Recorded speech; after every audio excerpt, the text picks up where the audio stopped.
것은 어, 다시 공부를 좀 기업가 정신이 무엇인지에 대해서 좀 더 공부를 하고 해야 이제 좀 이야기를 할 수 있는데 그렇지 않고 하는 이야기는 에, 동네 뭐 사랑방에 앉아서 이런저런 이야기하듯이 에, 정말 진지하고 학문적인 것이라고 할 수가 없고 그저 머릿속에 떠오르는 생각을 음, 어, 피상적으로 말하는 것에 불과할 수도 있기 때문에 참 에, 학문적으로 뭔가 근거를 대해서 말할 수 있겠느냐 이렇게 생각해 보면 저는 아직도 전혀 어떻게 그 길을 가야 할지 잘 모르겠습니다.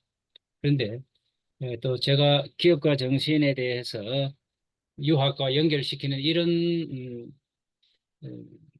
그 학술 회의에 제가 또 깊이 관심을 가지고 또 보질 않았어요. 그러니까 제가 오늘 하는 이야기가 기업가 정신하고 너무 동떨어진 이야기가 아닐까 이런 생각도 듭니다. 특히 이제 기업가 정신하고 관련을 시키려고 하면 유학이라고 하는 것이 현실에 바탕한 학문이다. 예, 그래서 에, 오늘날 우리가 종교라고 이야기할 적에 기독교라든지 불교라든지 천주교 뭐 이렇게 마호메트교 이런 종교가 있는데 이런 종교하고는 다른 측면이 있습니다. 그는 유교는 유교를 가르침이라고 하면 교라고 하는데 그걸 학문이라는 측면에서는 유학이라고 이야기를 하고 그게 어떤 도리라는 측면에서는 유도라고 이야기합니다. 그래서 유도, 유학, 뭐 유교 이거는 같은 것임과 동시에 또 다른 것이기도 합니다. 그러니까 지향하는 점이 다르다는 것이지요.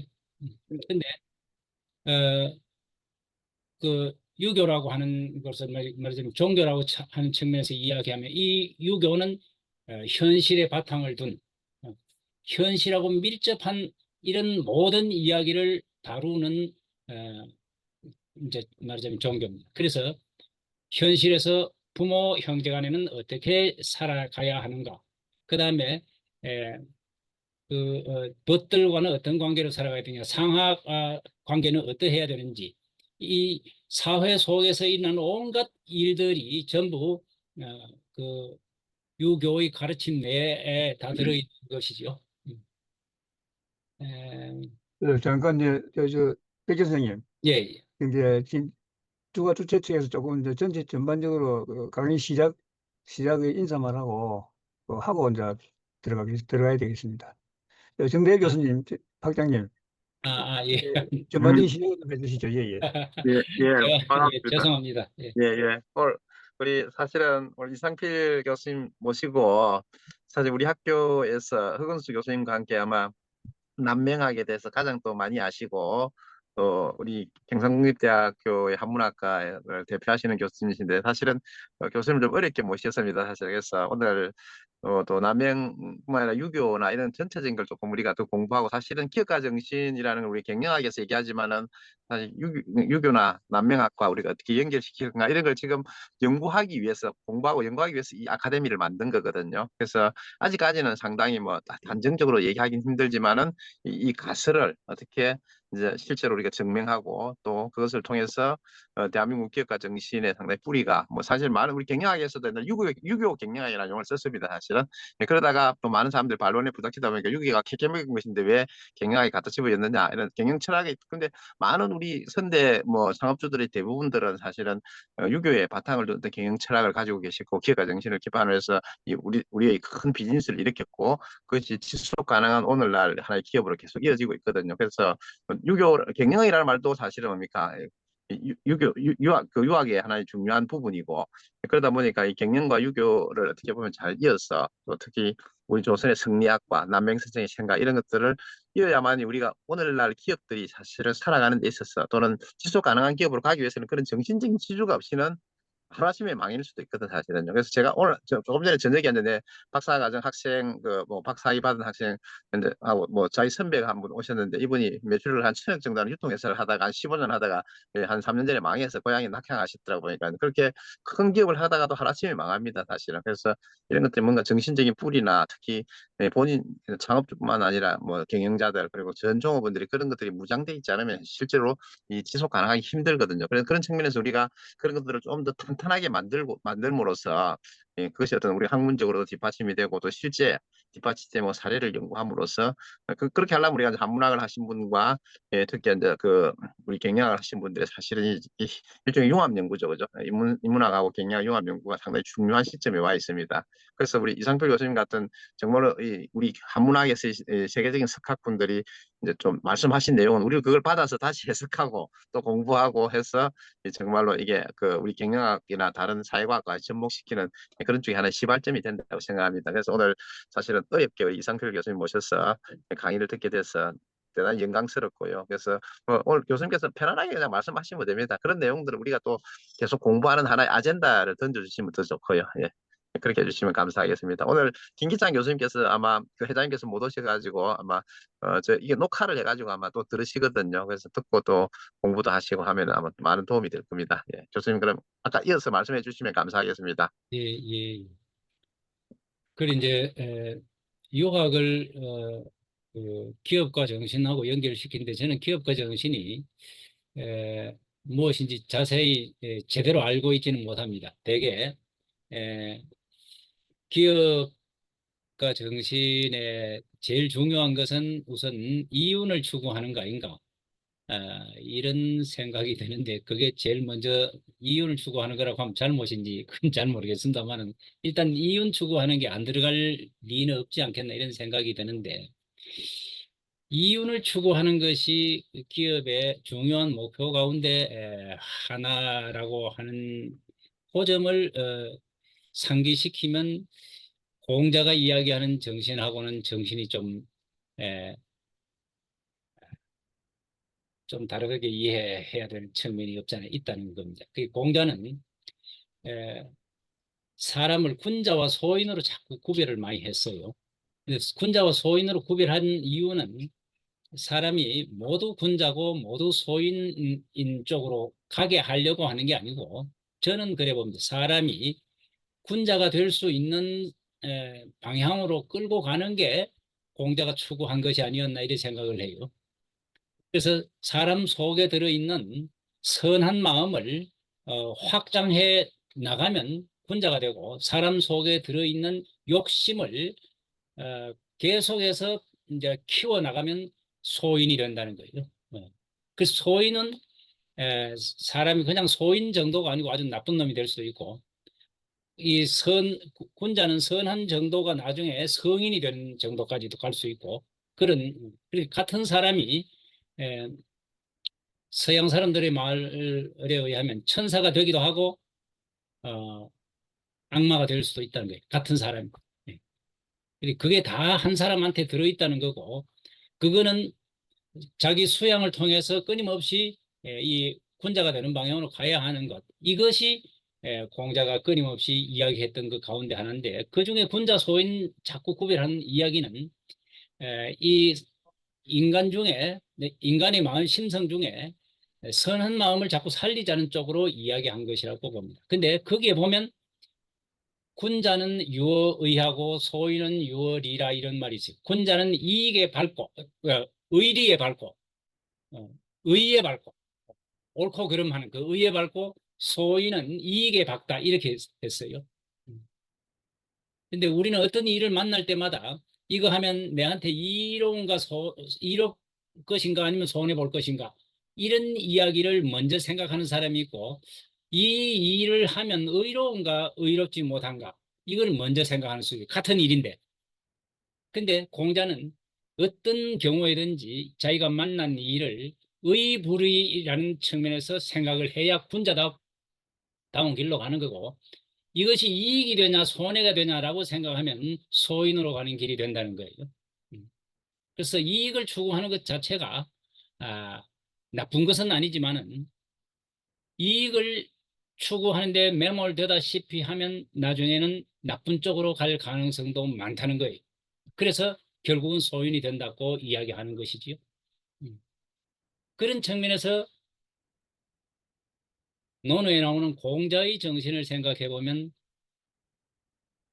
이익을 추구하는 것, 이것이 공자가 추구하던 것이었겠나, 이런 생각을 해볼 수 있고, 공자 제자 중에 자공이라고 하는 아주 뛰어난 제자가 있는데, 그 자공이라고 하는 제자는 만년에 공자의 제자가 되었습니다. 그러면 공자 제자 되기 전에 자공은 뭘 했느냐 하니까 요즘 말 하면 사업을 했어요. 사업을 해서 엄청난 돈을 벌었어요. 그래서 후대에 사마천이라고 하는 사기를 저술한 그분이, 그게 화식 열전이라고 하는 열전을 만드는데 그게 첫머리에 자공이 나옵니다. 그 화식 열전에 나오는 자공은 공자 제자가 되기 전에 이 요즘 말로 물류 사업을 해가지고 이 돈을 어마어마하게 벌었어요. 그래서 큰 돈을 벌고 난 뒤에 그 공자의 학문을 익히면서 자기가 몰랐던 것을 다시 배우게 되고, 그러면서 이제 아주 철두철미한 공자의 제자가 되어서 후세 이름이 알려지게 됐는데, 그 자공도 처음에는 아주 야위였다가 나중에 살이 좀 붙었다고 해요. 그리고 공자가 자네는 처음에는 좀 야위였더니만은 요즘 왜 어찌 그래 살이 좀 붙었느냐, 이래 이야기하니까 제가 마음속으로 북의 영화의 아름다움, 이것을 추구해야 되는지 선왕 도의의 아름다움을 추구해야 되는지, 이게 내 머릿속에서 싸우다가 근래에 선왕 도의의 미가 이겨가지고 이제 마음이 편안해져서 그래 살이 좀 붙게 됐습니다, 이렇게 이야기했다고. 그 말은 요즘 말하면 돈벌이 하는 거 좀 포기하고 그래 그만 돈을 쓰면서 그래서 사람답게 살아가는 길이 무언가를 알아가고 그 길로 가는 게 이게 바람직하지 않겠나, 이런 생각을 하고 그 길로 가려고 하니까 마음이 편안해졌다는 겁니다. 그걸 좋게 생각해 보면 기업가 정신 가운데서 돈을 버는 것도 있지만은 돈 벌어서 그 돈을 유용하게 사회에 환원하는 이런 쪽도 기업가 정신에 저는 있으리라고 보는데, 그런 측면에서 보면 자공이 자기가 번 돈을 공자를 위해서 쓴다든지 학문의 발전을 위해서 썼다든지 하면 그것은 좋은 방향으로 쓴 것이 아닌가, 이런 생각이 들어요. 근데 그 이전에 자공이 크게 사업을 해서 돈 번 거, 그것이 공자의 정신을 계승한 것이냐 하면 그렇게 보기는 좀 곤란하지 않나, 이런 생각을 할 수 있습니다. 자, 이제 그런 것은 이제 아주 아득한 2500년 좀 전에 일이고, 그 다음에 이제 근래에 근래라고까지는 할 수 없고 1100년 그 무렵에, 서기 1100년 무렵에 이제 중국에서 성리학이라고 하는 것이 일어나는데, 성리학은 유학이 그 당시에 불교에 비해서 이론이 없었어요. 유학은 실천하는 거, 이것만 늘 강조했어요. 그래서 나라의 임금에게는 충성을 다하고 부모에게는 효도를 하고 그다음 형제간에 우애 있게 지내고 벗하고는 신의를 지키고 부부간에는 서로 공경하는 마음을 가지고 지내고 뭐 등등 일상생활하는 거에 관한 이야기만 했지 그것이 왜 그렇게 해야 되는지에 대한 이야기는 없었어요.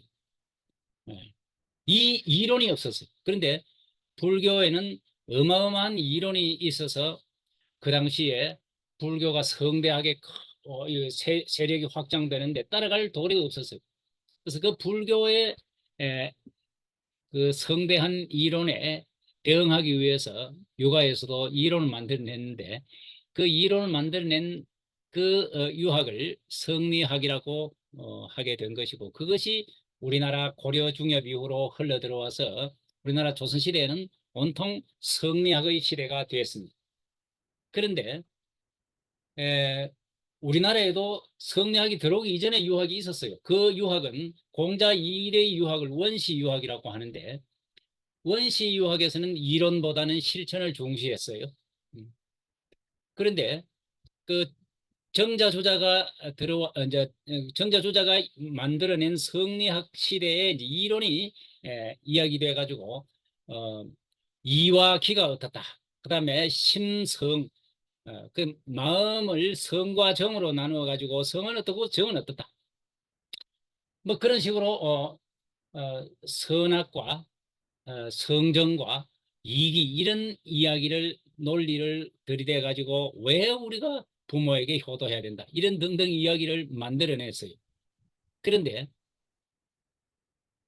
그 주자 시대에도 육구연이라고 하는 상산육구연이라고 하는 분이 그거 무슨 소리냐?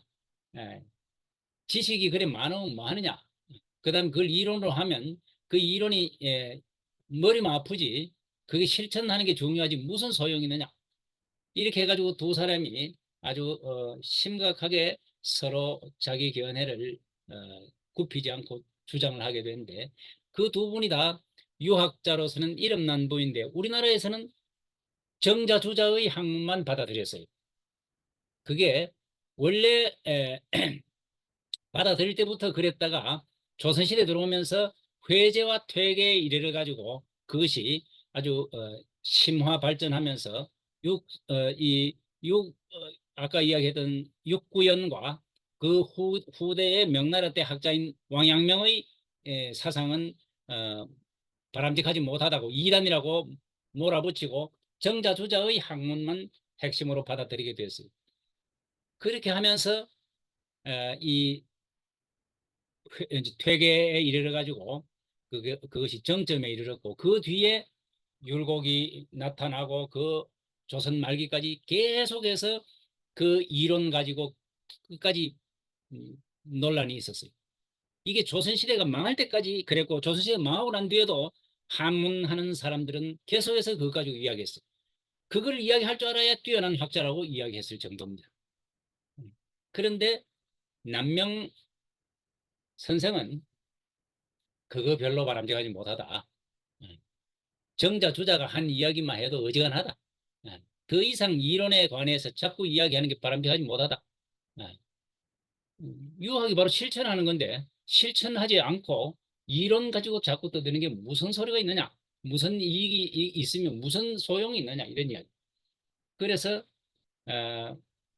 남명은 후세 실천 유학자로 알려져 있지요. 실천 유학자로 알려져 있고 그것이 실천이라고 하는 것은 현실을 중시한다는 뜻이에요. 그래서 현실 정치를 냉철하게 분석을 하고 그 다음에 뭐가 잘못된지에 대해서 비판을 하는 거예요. 그래서 남명은 특히 현실 정치를 심각하게 비판하는 인물로 또 알려졌습니다.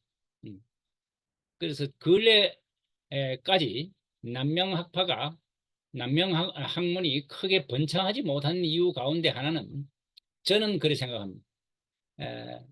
남명의 학문이라고 하는 것은 정권을 잡은 사람으로서는 어떤 사람도 반길 수가 없는 학문입니다.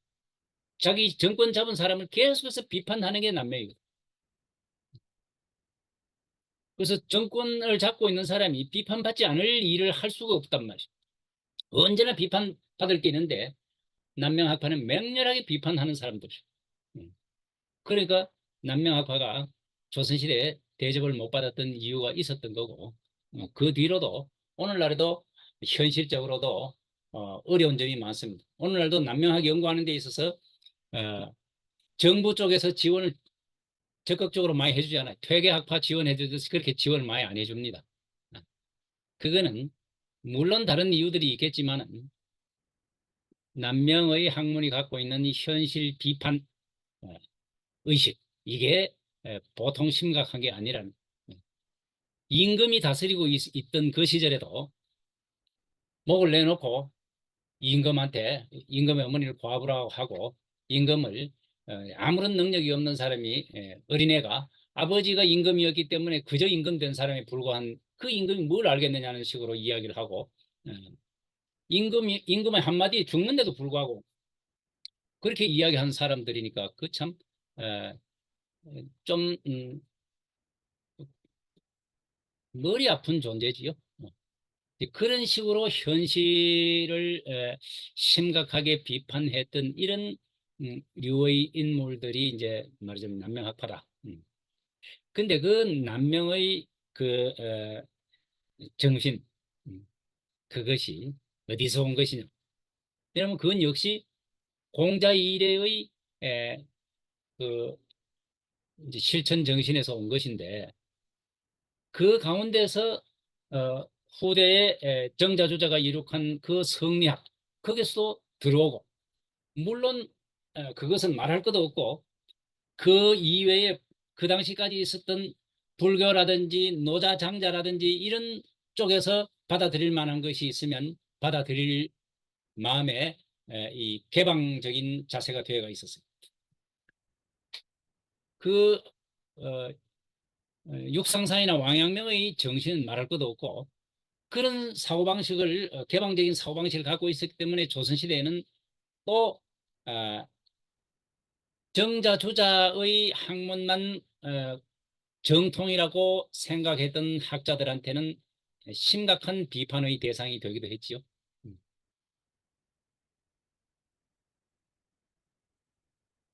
그런 이제 측면이 남명한테는 있었고, 그 가운데 남명의 정신을 어, 우뚝하게 다른 사람들이 따라갈 수 없을 정도로 남명의 정신이 우뚝했던 것은 공자 이래로 내려오던 그 출처의 정신을 현실에서 늘 실천해 왔다는 것. 그러니까 에, 공자 이래로 뭐 남명 이후에까지도 다 언급해 보아도 나가서 벼슬 할 만할 때 벼슬 하는 거, 그다음에 나가서 벼슬 할 만하지 않을 때는 안 하는 거, 요 두 가지를 출과 처라고 하는데, 출사할 수 있는 역량이 있는 사람으로서 출사할 형편이 안 되기 때문에 출사하지 않는 것, 이것이 사실은 쉽지가 않습니다. 출사할 수 있는 역량도 있고 그다음에 출사하라고 이야기를 해요. 그런데 출사하지 않고 딱 버티고 있는 거, 이거는 쉬운 일이 아니랍니다. 이거는 아득한 옛날부터 근래 이르기까지, 지금에 이르기까지도 쉽지가 않습니다. 단단히 마음먹고 있는 사람도 오늘날에도 대통령이 이런데 지금 장관이 필요한데, 지금 당신 같은 그런 인물이 장관을 하지 않으면 할 사람이 없다 하면서 대통령 되는 사람이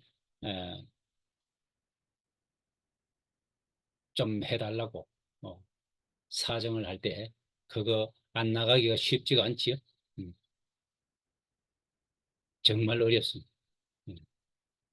근데 옛날 임금이 다스리는 이 시절에는 벼슬 하지 않으면 아무것도 못합니다. 지금 오늘날은 벼슬 말고도 할 일이 많잖아요. 그 정부의 벼슬하는 거 말고 할 일이 얼마나 많습니까? 그러니까 오늘날은 사실 무슨 장관이니 이런 거 안 해도 아무 문제가 없어요. 그렇지만 옛날에는 벼슬 안 하면 아무것도 안 하는 거예요. 그러니까 그 벼슬을 하면 또 얼마나 대접을 받는지 몰라요. 그런 시절에 벼슬 안 하겠다고 딱 버티는 게 쉬운 일이냐.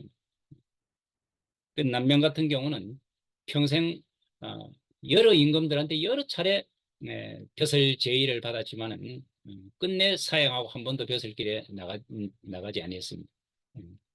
그래 그거는 벼슬할 만한 시기가 아니라고 생각해서 안 나간 건데, 그 이제 남명이 갖고 있었던 그 출처관 이것 때문에 역사적으로 남명을 평가하면서 가장 선비다운 인물이다 이렇게 이야기를 합니다. 음. 그만큼 역량이 있으면서도 어, 모든 사람들이 벼슬길에 나오기를 다 바라고 있는데도 퇴계 선생 같은 분도 남명 보고 벼슬길에 나오라고 왜 안 나오느냐고 하면서 벼슬길에 나가기를 종용하기도 하고 그랬어요. 음. 그럼에도 불구하고 벼슬길에 나가지 않았던 거, 이런 것은 정말 정신 자세가 이 수양의 힘이 보통이 아니었다는 거죠. 음. 어지간하면 사람들은 조금만 이렇게 에, 설득을 하면 그 무슨 내가 특별히 나쁜 짓만 안 하면 될 거 아닌가? 이렇게 생각하고 게다가 내가 나가면 조금이라도 좋은 일은 할 수 있을 거 아니다. 이렇게 생각합니다. 그런데 사실 벼슬을 임명해 주는 사람의 뜻에 어긋난 행동을 또는 어긋난 말 이런 거를 강력하게 주장할 수 없어요. 주장한 말을 안 들어주는데 그만둬야 되는 거지 계속 할 수 없는 일이란 말이죠. 그러니까 나가면 그 뜻에 따라야 돼요. 윗사람의 뜻에 따라야 돼요. 그러니까 윗사람이 정말 제대로 하는 게 아니라면 갈 길이 없어요. 그런데 어떤 시대에도 성인이 임금이 된 경우가 없어요. 공자 이후로 성인이 임금이 된 적이 없습니다. 그리고 아마 지금도 그렇고 앞으로도 그렇고 성인이 임금이나 최고 지휘 저 우리나라로 말하면 지금 대통령 되는 이런 경우가 없어요. 그러면 그분들이 하자는 대로 안 할 길이 없다고 올라가면 그러니까 그게 나가서 자기 뜻대로 한번 해보겠다고 하면 안 되는 길란 말이죠. 그래서 나갈 길이 이제 안 나가야 되는데 안 나기가 쉽지가 않아요. 그래서 요즘은 인사청문회 가는 게 있어가지고 인사청문회 때문에 못 나가는 사람도 있을지 몰라요. 그거 하도 사람을 괴롭히니까 그거만 내가 할지 모르겠는데 그것 때문에 난 못하겠다 이런 사람도 있을지 모르겠습니다만 여하튼 그게 벼슬길에 나갈 만한 때는 사실은 없는 거예요. 그게 지금 딜레마예요. 그런 거 벼슬길 안 나가는 게 그렇게 바람직한 거냐니까. 벼슬길에 나간 사람이 그 사람의 눈치를 보도록 하는 거 이 길 말고는 없어요. 그래서 자기 주변 사람들에게 모범을 보여서 주변 사람들이 바르게 가는 그 길. 벼슬길 나가서 많은 사람들한테 은택을 주면 다행인데 그건 안 되니까 자기 주변 사람들한테 영향을 주는 거 그거 이상으로 갈 수는 없어요. 그런데 저는 오늘날 같은 경우는 적어도 공자만큼 되질 않는다 하더라도 공자 제자 같은 사람들이 많아지면 우리나라 지금 현재 지식인이 엄청나게 많아지고 그 지식인들의 힘이 적지 않습니다. 보이지 않게 여러 곳에서 역할을 하고 있다고 봐요. 그래서 나라의 대통령이 누가 되든지 간에 나라가 그렇게 허망하게 허물어지지는 않으리라고 봐요. 그러니까 벼슬길에 나가지 않아도 세상을 바로잡는데 큰 역할을 할 수 있는 건 틀림없습니다. 그런 측면에서 남명 같은 이가 이제 벼슬길에 나가지 않으면서 출처를 아주 엄격하게 출처관을 가지고 선비 정신을 한번 보여준 것. 일생을 살면서 자기는 선비 정신을 보여주려고 산 건 아니었어요. 이렇게 사는 것이 공부하는 사람으로서의 도리다. 선비로서의 도리다라고 생각해서 살았던 건데 그게 후대 사람들이 보니까 선비의 표준이 됐다라는 이야기죠. 제가 딴 이야기를 지금까지 이제 너무 많이 했는데 이제 그 가운데 선비 정신의 핵심이 이제 말하자면 출처라 했는데 그 출처의 정신을 제대로 지킬 수 있는 것이 자기 마음가짐이라. 이 마음 이게 사람이 하루에도 몇 번씩 왔다 갔다 한다고. 예. 지금 이 시간에도 이런 이야기를 들으면서도 뭐 정신이 딴 데가 있는 경우가 얼마나 많습니까? 사람의 정신이라는 게 집중되기가 쉽지가 않아요. 그래서 유학자들이 경이라고 하는 말을 굉장히 중요하게 여기는데 경이 뭐냐? 공경 경자. 경이 뭐냐 하니까 경 그게 마음을 집중하는 거예요. 마음을 집중하는 게인데 어디에 마음을 집중하는 거냐 하니까 내가 지금 하고 있는 바람직하게 방향에서 하고 있는 이 일에 집중하는 거예요. 그 일이 바람직하지 않으면 그건 경이라고 할 수 없어요. 내가 한국은행을 털기 위해서 머리를 잔뜩 써가지고 온갖 계획을 다 세우면 그것도 집중한 것이긴 하지만 그건 경이라고 안 해요. 그건 못된 짓이니까. 근데 사람답게 사는 길, 훌륭한 길로 가는 그 길로 집중하면 그게 이제 경입니다. 그래서 내 마음을 늘 자기 자신의 마음을 잠시라도 놓치지 않아야 돼. 탁 지키고 있어야 돼. 그거를 경이라고 하는데, 그게 자기 내면에서 경이 되면 자기가 어떤 일을 만났을 적에, 어떤 사람을 만났을 적에 그때 의가 발휘된다는 거예요. 그 의하는 게 옳을 의자예요. 옳으냐 그러냐 하는 요것을 판단할 수 있는 근거가, 사람을 탁 만나면 이게 지금 이 사람이 날 만나러 와가지고 나한테 못된 짓을 권하려고 왔느냐, 아니면 바람직한 일을 하자고 왔느냐, 이것을 판단할 수 있다는 거예요. 그렇게 해서 옳은 일을 하는 쪽으로 어울리고, 옳지 않은 일을 할 쪽에는 딱 끊어버리는 거예요. 이게 의라는 거예요. 이 경과 의 요거에 에, 오늘 우리가 제가 어, 자료로 보여준 것 중에 하나가 남명 선생의 신명사도라고 하는 게 있는데, 신명사도가 바로 경과 의를 어떻게 지키느냐에 관한 그림입니다. 요것을 남명이 그려놓고 이 신명사도와 관련해서 네가 글을 하나 지어봐라 라고 자기 제자인 동강 김우홍에게 이야기했던 것이 그 지금 작품으로 남아있는 게 천군전입니다. 그래서 천군전 이전에 요 신명사도를 한번 보고 간단하게 짤막하게 그걸 한번 보고 이제 천군전을 이해를 하도록 하겠습니다. 제가 그 자료로 음, 그 지금 다 볼 수 있지요?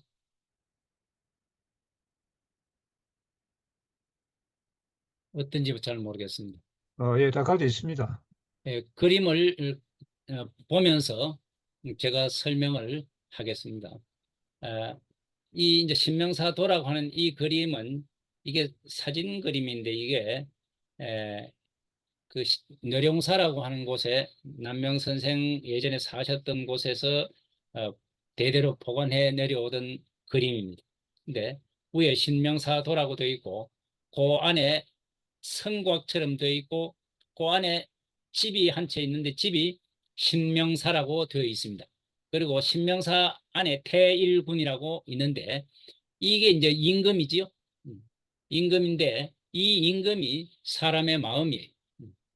사람의 마음이고, 이 성곽처럼 되어 있는데, 이게 제일 왼쪽에는 집이 곧 들어가는 문이 하나 있지요. 요게 왼쪽에 보이는 것이 목관이에요. 목관 하는 것은 눈이라는 뜻은 눈을 상징하는 것이고, 오른쪽은 이관이라고 되는데 이거는 귀를 상징하는 것이죠. 그 다음에 밑에는 구관이라고 있는데 이것은 입을 상징하는 것입니다. 그래서 사람의 귀와 눈과 입 이 세 가지를 관문으로 이래 모양으로 이래 만들어 놓고, 그 안쪽에 임금이 정사를 펼치는 곳, 그 태일군 앞에 그 마당이 있는데 그게 단지라고 합니다. 그 임금이 정사를 펼치는 곳입니다. 그게 제일 최고 책임자가 경입니다. 그러니까 정성이 경이에요. 정성을 다른 말로 총재라고 하기 때문에 경 밑에 총재라고 써놨어요. 예.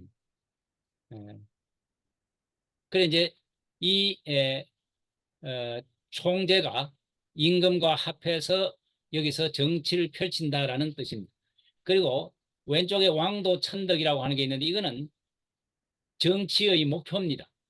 그래서 왕도 정치를 해야 되겠다는 것이고, 왕도 정치를 하려고 하면 천덕이 있어야 된다는 건데, 천덕이 뭐냐니까 인이 예지와 같은 거예요.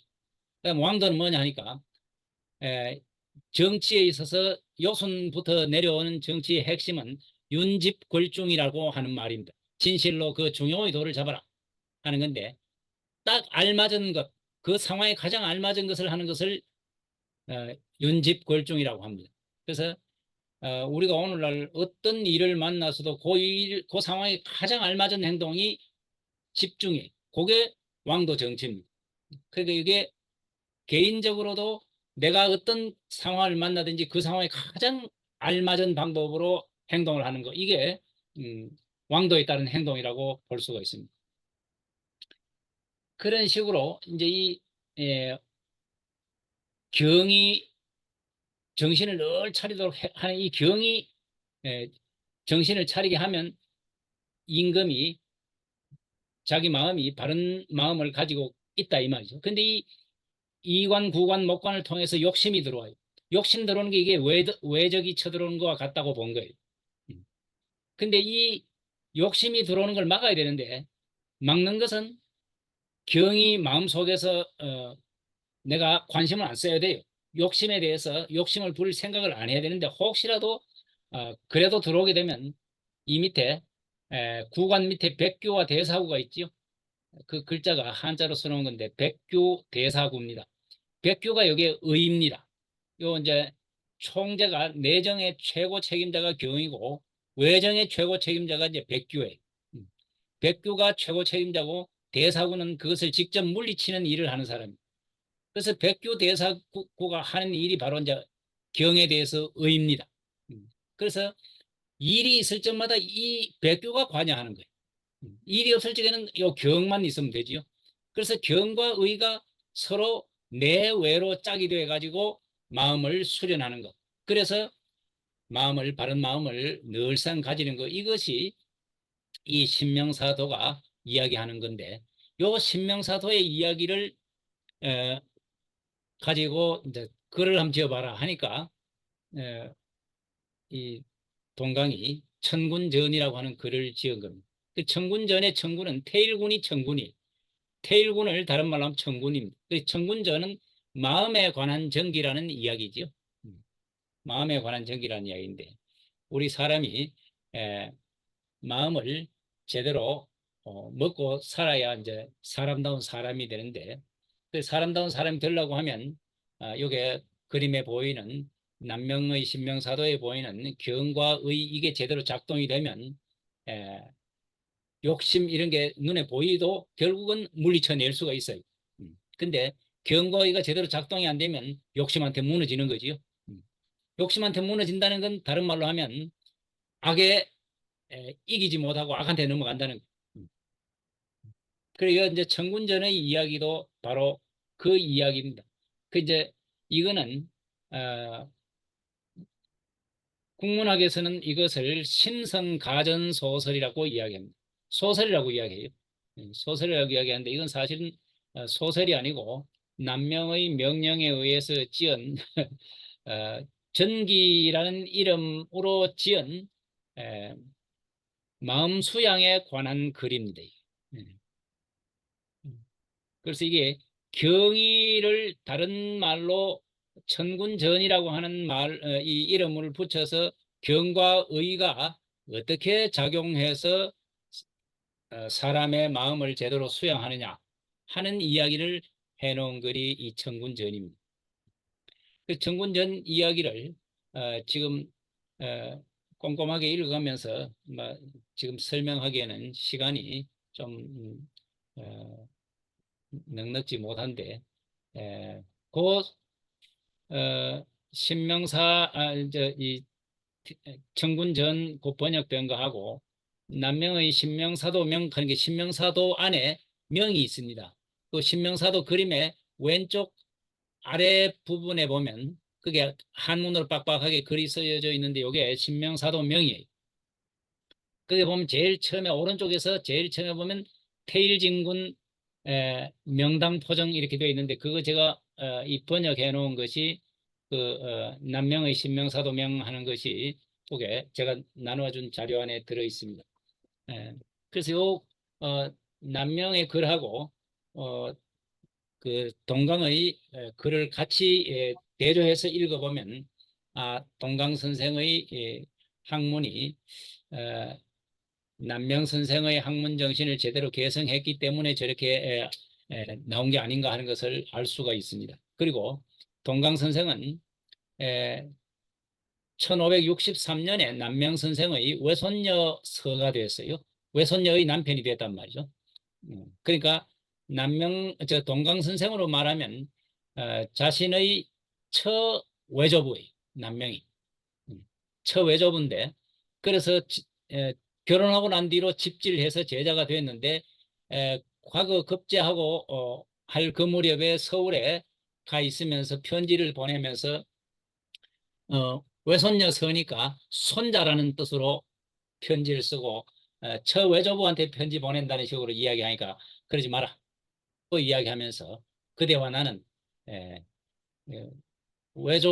처외조부 외손서 이런 관계라기보다는 같이 공부하는 도반이다. 이래 해서 자기 제자에게 편지 쓰면서 봉김숙부 이랬었어요. 김숙부에게 이 편지를 받든다 이렇게 썼어요. 네.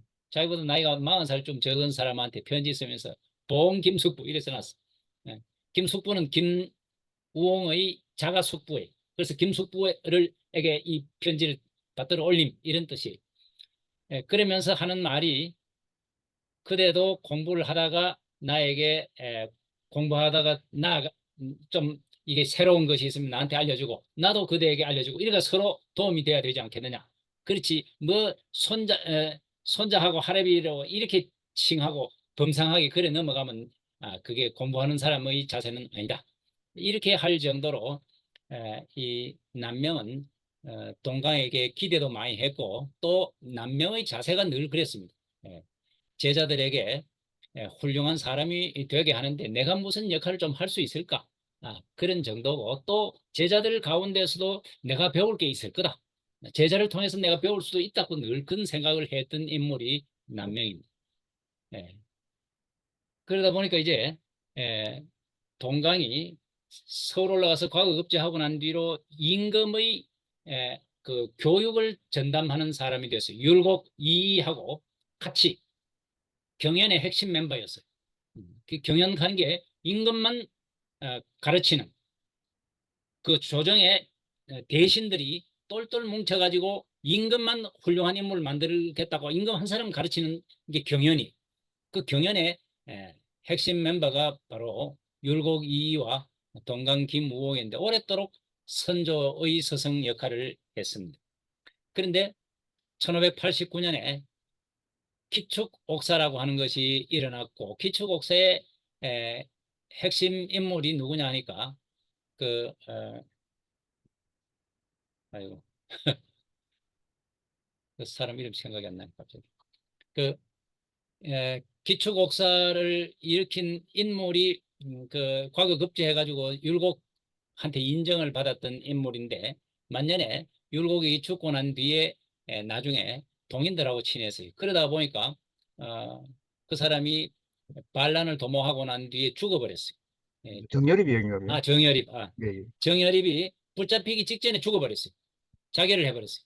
그래서 자결을 해버리고 나니까 여러 사람들을 이제 서로 관련이 있는 사람들 다 끌어모아가지고 죄인으로 몰아붙여가지고 죽이기도 하고 귀양 보내기도 했는데 이 동강 선생도 정열입하고 교제한 적이 있었기 때문에 귀양을 가게 됐어요.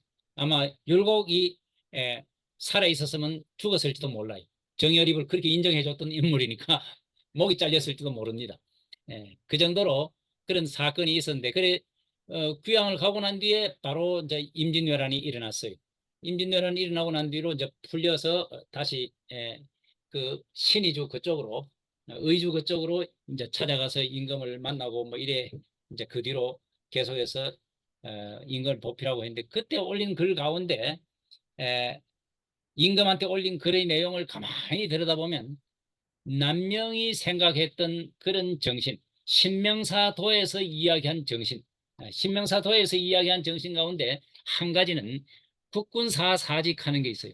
나라의 임금은 사직에서 죽어야 한다 하는 말이 있는데 그건 뭐냐니까 임금이 돼가지고 서울을 버리고 도망가면 안 된다는 거예요.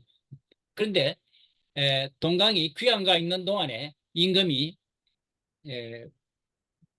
서울을 버리고 의주로 도망을 가버렸죠. 그러니까 아마 귀양 가지 않았으면 동강이 끝내 말렸을 거예요. 귀양 서울을 버리고 가면 안 된다. 서울 버리면 그럼 벌써 나라 임금으로서의 권한은 다 내버리는 거다. 그러니까 임금 포기하면 서울 떠나도 좋다. 이런 이야기를 했을 거예요. 그런데 자기가 뭐 귀양가 있다가 나중에 풀려나서 와보니 임금은 의주가 있어. 그러고 난 뒤에 다시 1597년 그 무렵에 다시 이제 원놈들이 재발을 했어요. 그러니까 그때 견수도성차 하는 이런 글을 올립니다. 견고하게 도성을 지켜야 합니다 하는 내용이 그런데 그건 목숨을 걸고 서울을 지켜야 됩니다. 임금은 이 서울을 지키다가 못 지키면 죽는다.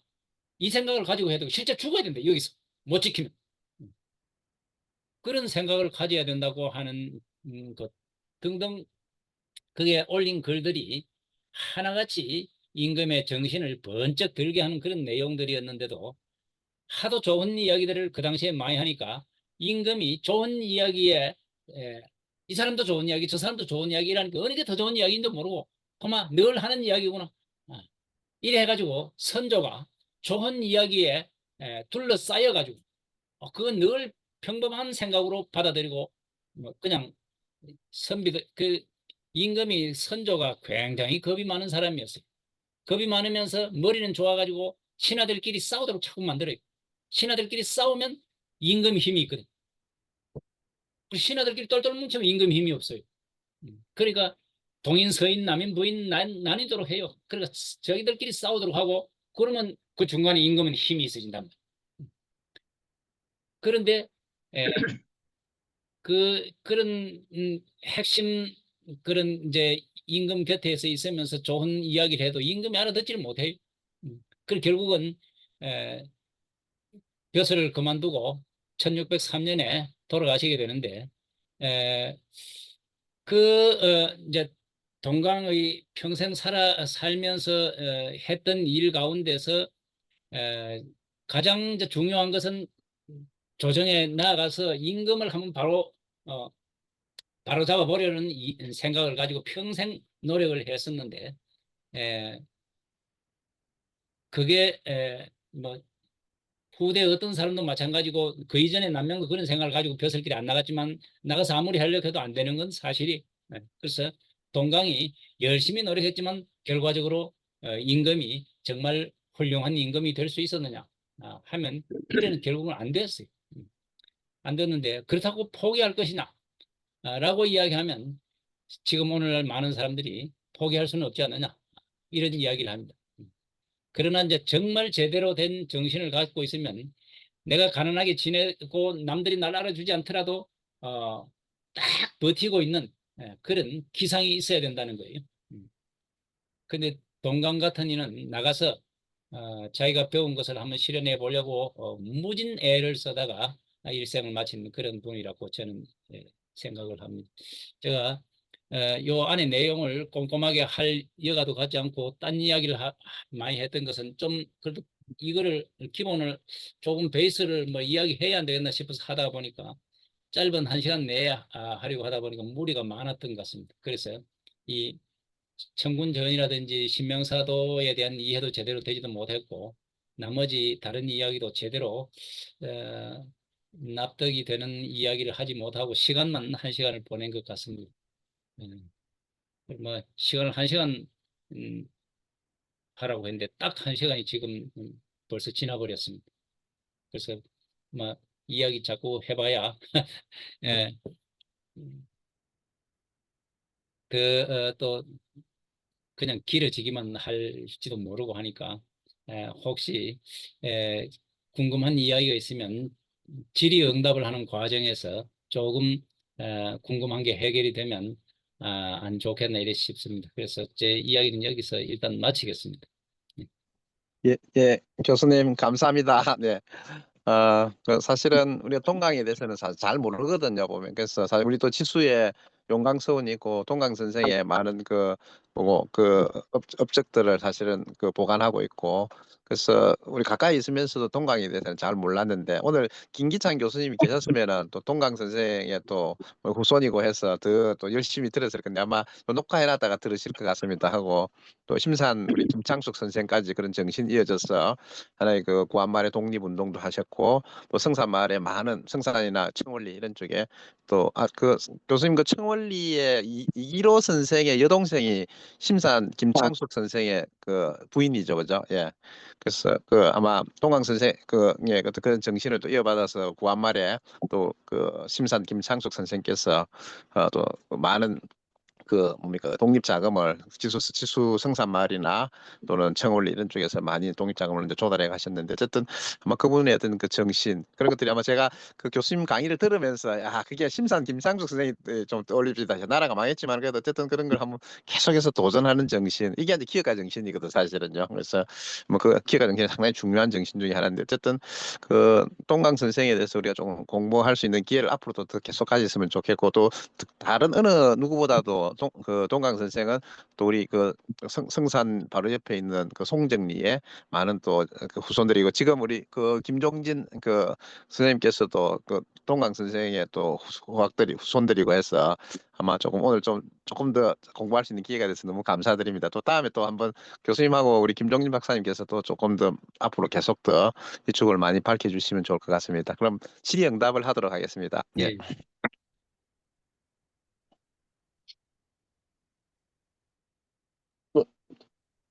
우리 이성희 대표님 한 말씀 물어보시죠. 예. 아마 또 답변을 우리 또 그 이상필 교수님도 계시고 김종진 박사님도 계시고 하니까 예. 예. 저는 이제 이 동강 선생님에 대해서 잘 모르고 오늘 선생님의 강의를 들어서 이제 비로소 좀 알게 됐는데요. 미리 나눠주신 자료를 제가 조금 보다 보니까 상당히 많은 부분이 그 태국권에서 나오는 그런 부분과 좀 일치하는 부분이 있는 것 같기도 해요. 뭐 도가도 그렇고 육아도 그렇고 이 오늘 말씀해 주신 그 동강 선생님의 그 이론이나 그 내용을 이렇게 봤을 때 저도 좀 더 배워야 될 부분이지만 어 이런 경영학과 좀 접목을 해 갖고 어떤 부분에서 좀 조화를 이룰 때 좀 주의해야 될 점이 좀 무엇인지 그게 조금 좀 궁금합니다. 예, 동강 선생님이 좀 주장하셨던 그게 어떤 것과의 조화를 좀 주장하셨는지 가장 중심으로 그게 그 부분에 대해서 조금 한 말씀 해 주셨으면 도움이 많이 될 것 같습니다. 예, 그 오늘 뭐 제가 이게 자료를 제출하기 전에는 동강 선생의 민본 사상이라고 네.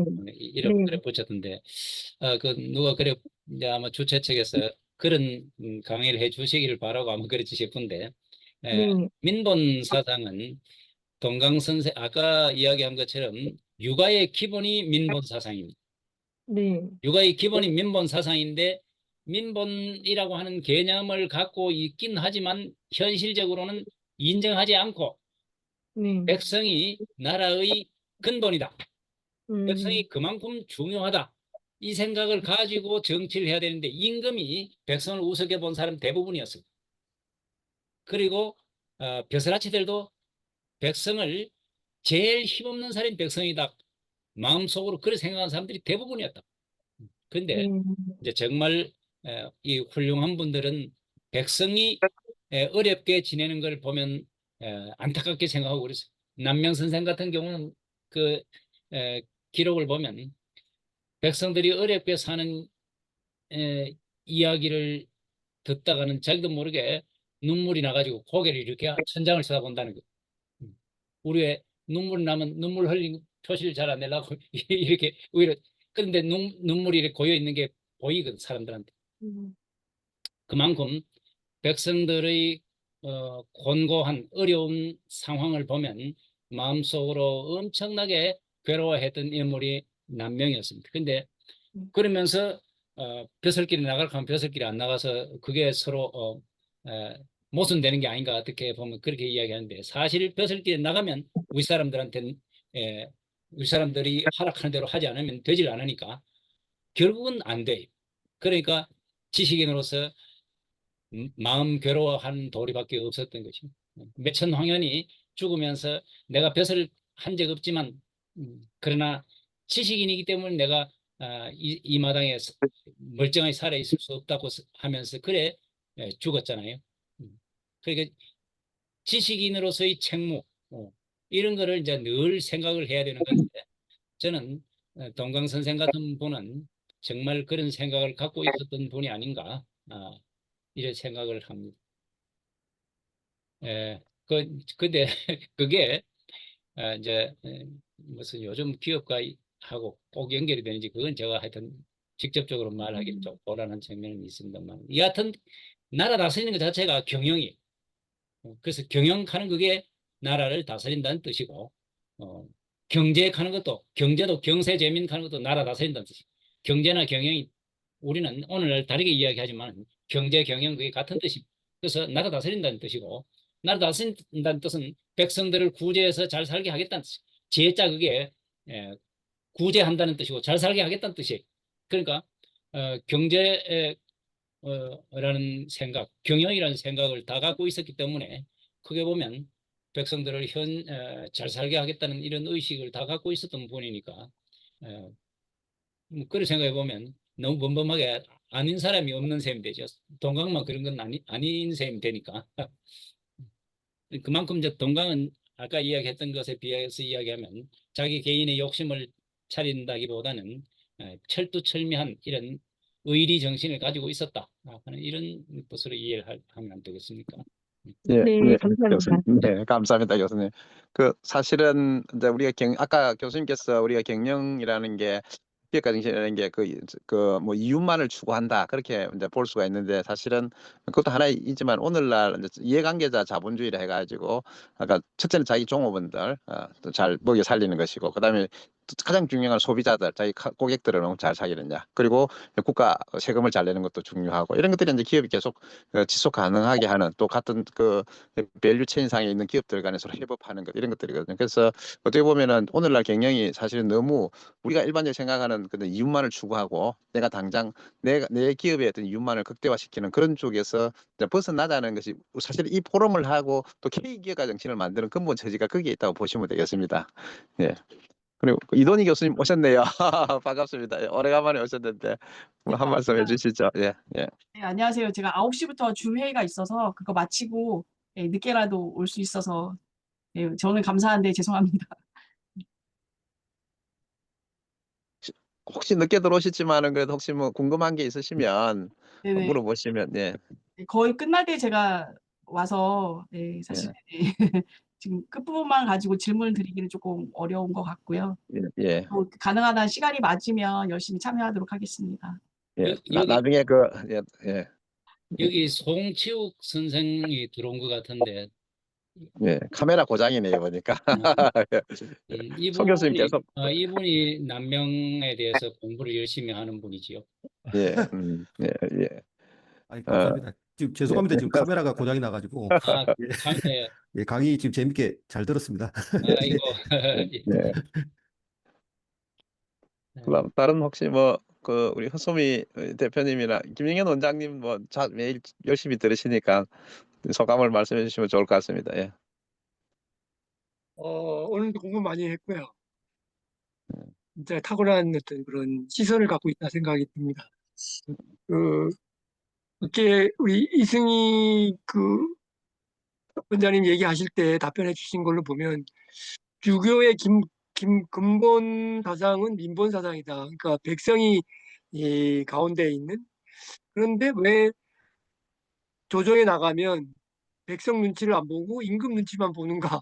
결국 이제 임금 눈치 때문에 것을 안 한 사람이 이제 남명 선생님이고 뭐 그렇게 말씀하셨는데 이 백성과 이 임금 간의 관계 그거를 그 우리 유학자들이 모르는 바가 아닌데도 불구하고 왜 공부할 때는 백성이 그 주인인데 조정에 나가면 임금을 주인으로 섬기는가에 대해서 좀 궁금했습니다. 백성이 근본이라고 하는 말은 백성이 주인이란 말하고는 다릅니다. 예, 민본하고 민주하고는 다른데 오늘날 우리 민주주의 사회지 않습니까? 민주주의 사회는 백성이 주인인데 백성이 다 나라를 다스릴 수 없으니까 백성의 뜻을 받아가지고 그 대표자가 나라를 다스리는 겁니다. 그러니까 지금 대통령은 백성들의 지지를 제일 많이 받는 사람이 대통령이 돼가지고 그가 다시 이제 그 자기 밑에 일할 사람을 임명을 해가지고 나라를 다스리는 건데 이건 이제 백성의 뜻에 따라서 하는 거라고 보는 것이죠. 그건 이제 민주주의인데 민본주의라고 하는 말은 백성이 나라의 근본이라고 하는 이야기입니다. 백성이 나라의 근본이기 때문에 백성이 없으면 나라가 없는 거다. 그러니까 근본이 튼튼해야 나라가 제대로 발전할 수가 있는 거다. 그러니까 백성이 잘 사는 것이 중요하다. 그런데 그 당시의 정치 제도는 군주제였어. 전제군주제란 말. 그 전제군주제란 말은 군주가 주인이에요. 그러니까 이상한 것이지요. 백성은 근본이긴 하되 주인은 임금이에요. 그러니까 임금 말 안 들으면 안 되는 거예요.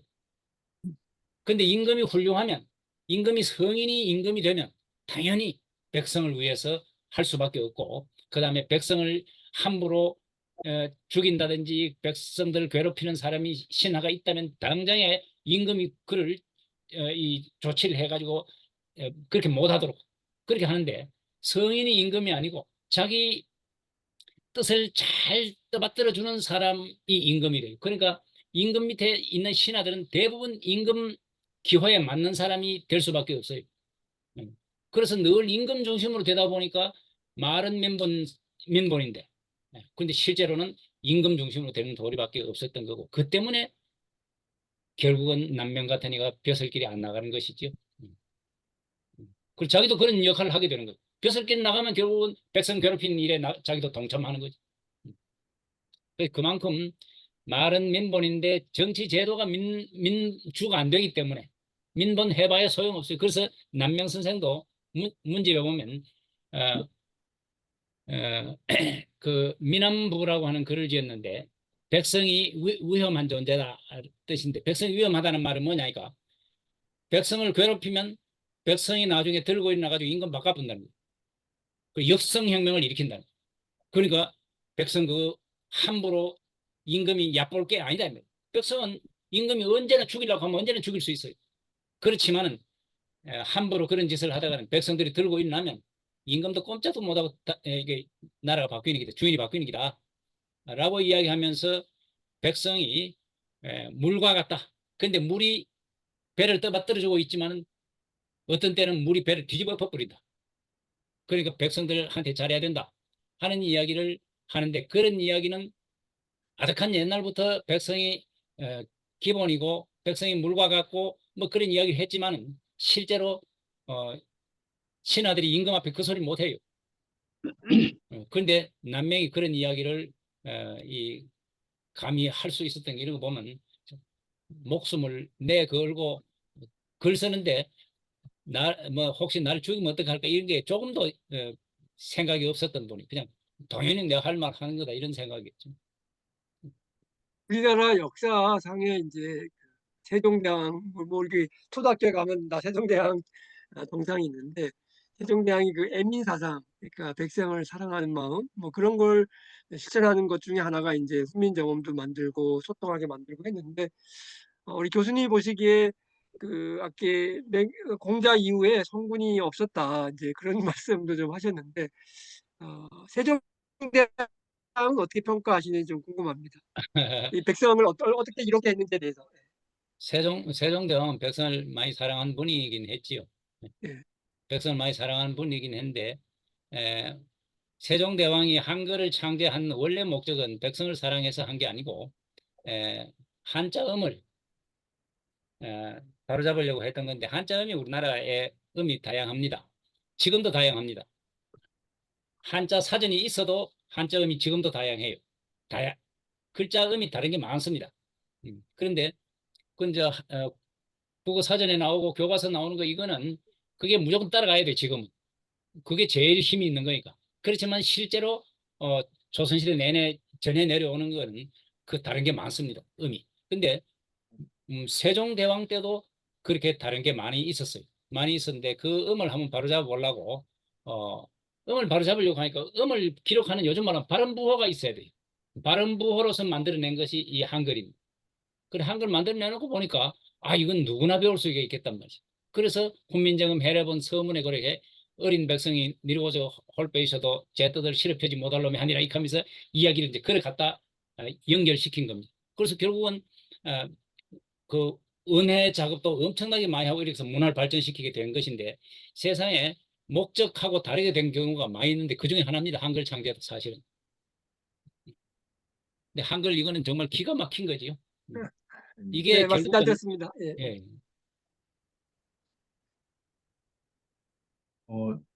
예, 다른, 우리, 예, 박원석 교수, 저희 오늘 정말로 너무 강의 잘 들었습니다. 저도 사실 개인적으로 좀 관심을 갖고 공부하고 있는데 오늘 그 신명사도에 대해서 이렇게 잘 설명해 주셔가지고 그전에 저는 좀 이해하기 어려웠거든요, 조금은. 근데 오늘 너무 잘 이해가 되고 많은 도움이 됐습니다. 근데 제가 이제 한 가지 좀 그러면 교수님께서 일반적으로 우리 국민들 모두 지금까지 모든 사람들이 세종대왕 성군이라고 이렇게 알고 있지 않습니까? 그 부분에 대해서는 저는 이제 한글 창제 부분을 이제 그렇게 말씀을 해주셨는데 그 외에 여러 가지 그 뜻이 예를 들어서 과학기술이라든지 기타 이제 다른 서적 같은 거 이런 부분도 이렇게 사실 많이 이렇게 만들어 주셨는데 그런 부분에 대해서는 어떻게 보시는지요? 세종대왕 정도 되면 우리가 역사적으로 정말 훌륭한 임금이다 고 이야기할 충분히 그럴 인물이 된다고 저는 봅니다. 그래서 우리가 뭐 돈에도 세종대왕을 넣고 할 적에도 이미 이제 해방 이후에도 물론 그랬고 조선시대에도 세종대왕은 높이 평가를 받았습니다. 근데 어떤 임금도 임금이 아니고 어떤 사람도 역사적으로 저는 성인이라고 이야기하는 것은 인간이라면 성인까지 되기는 쉬운 일이 아니다.